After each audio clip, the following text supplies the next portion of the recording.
dalka marka la hogaamiyo haddii khayr ku jiro oo Soomaalida khayr ugu jiro oo aniga lafsadeyda oday weyn oo maxaan ku raadey muslim oo diintiisa iyo aqoontiisa jecel oo ku adagaan ahay oo khayr ugu jiro ilaahay booska saysan haddii mid iiga fiican oo Soomaali oo intaas la u jirana isaga Allah u sahlo dib ma jiro dadka Soomaalida oo dhan ka dhaxeeya maxaa ahay waana loo tartama aniga waxaan rabo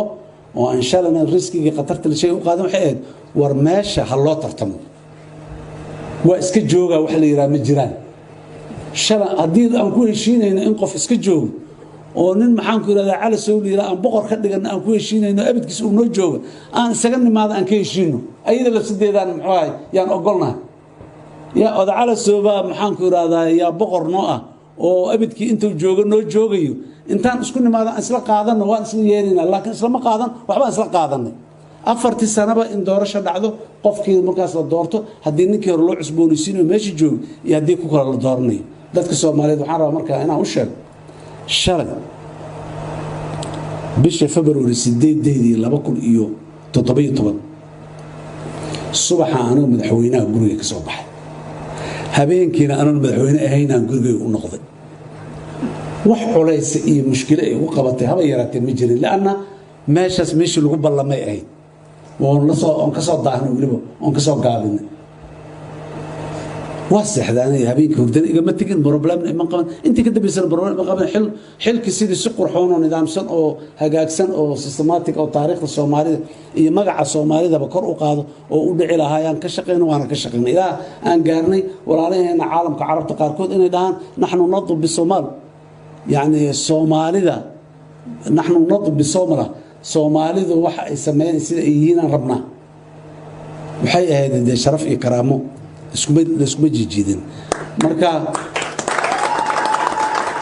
haddana waxaan rabnaa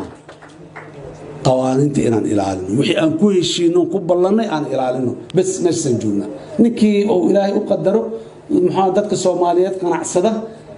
ra'yigiisa iyo taladiisa iyo waxa uu la damacsan yahay ku qaasa yaa muxuu ahaayay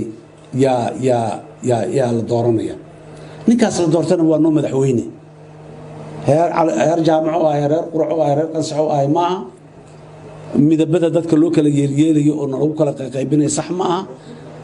kii garka dheeraa iyo kii garka gaabnaa iyo kii maxaan ku raadsan aha iyo waxa soo dhan waxana lagu kala qaybino Soomaaliyaana dhammaanteen Soomaaliyaana dhammaanteen muslimiinaana dhammaanteen afka Soomaaliga ku hadalnaa waxaana mideeyo dhamaa badan waa run inaan reer hebel kala nahay waa soo inkirnay waa soo diidnay waa shaqeyn weyday laakiin reer hebelnimada lafteeda waxay u baahan tahay qabiilku naftiisu wuxuu u baahan yahay in la maareeyo u baahan yahay in la inkiro qabiilku waa qurun iyo waasaan iyo maxaan ku la yiraahdo wax macquul ma mujtamac qabali oo taariikhdiisii ebedkiisna soo ahay welina awaay inaan ka cararno maaha inaan maarayno u baahan meesha sax ku yahayna aan u deyno meesha aan sax ku ahayn inaan ka ilaalino in aanu muxuu ahay taasiir raad aanu ku yeelanin laakiin jiritaankiisa in la inkiro waxa ma sameynayso nin Soomaali oo qurxoon oo hadal qurxoon sheegayo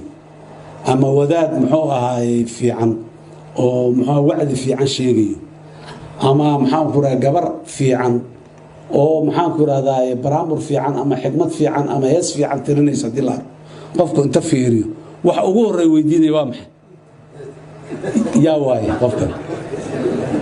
yani wixii ay qofkaas uu sheegaya ama wacdiga ama waanada ahay ama gabaga ah ama xigmada fiican ahay waa aqbaliyay waa ogolyahay laakiin wuxuu rabaa inuu ogaado oo yiraayo yahay qofkan yay ahay gabadhan ummadda Soomaalida yaa Soomaalinimada fikirkeeda ku toosan يا أخلاق دي ستوصل تاي يا حنوكوها يا واحد سومالي كدحية يا حنوكوها يا مقعة سومالي نمدا حمانة محنكرة وحودين ميان يا حنوكوها يا متك دي بدها كو دلم بابي محنكرة هذا أما كنيسة ده قلي أما ملاح كلا قلي أما دقنا دلكنا لقى أقونية شيء أما إلمها سيدو ما يني صار نقدان متك دلك جديد كل بعتيسن مالك السوق إنه كبحه yay dhibaysaa oo ra'yi ka qabo waayo mid kale rabo kor in la geeyo oo talada kore ma aha madaxweyne bas laakiin hay'adaha kor oo dhan oo national level ka oo dhan loo dhiibo haddana federaal aan noqonayo waaba sii kala yeelanay oo gudiyan sii kala yeelo dowlad goboleed kasta reerahaasa ku heshiiyay oo dowlad goboleedkaasna reerahaasa ku heshiiyaa balaleeyahay dowlad goboleedyada barigi aan dhisaynay lagama maarno annagu ra'yiyaan qabnay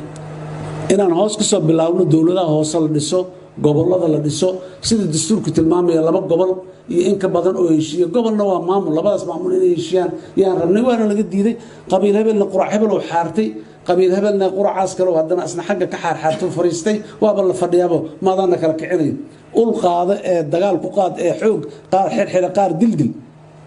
iyo balwaayahay maxaad rabtaa aan dil toosinay sidaana qaanuunku qabaa sidaana habboon sidaana siyaasadda ku toosan waxaan inaan aan dhahno yaa ku qaabsooma waana anfacday wax badanaa u dhima hoos in loo sii dejiyo degmadii la geeyo dadku hoos ka soo tashadaan korna ay dad u soo dirsadaan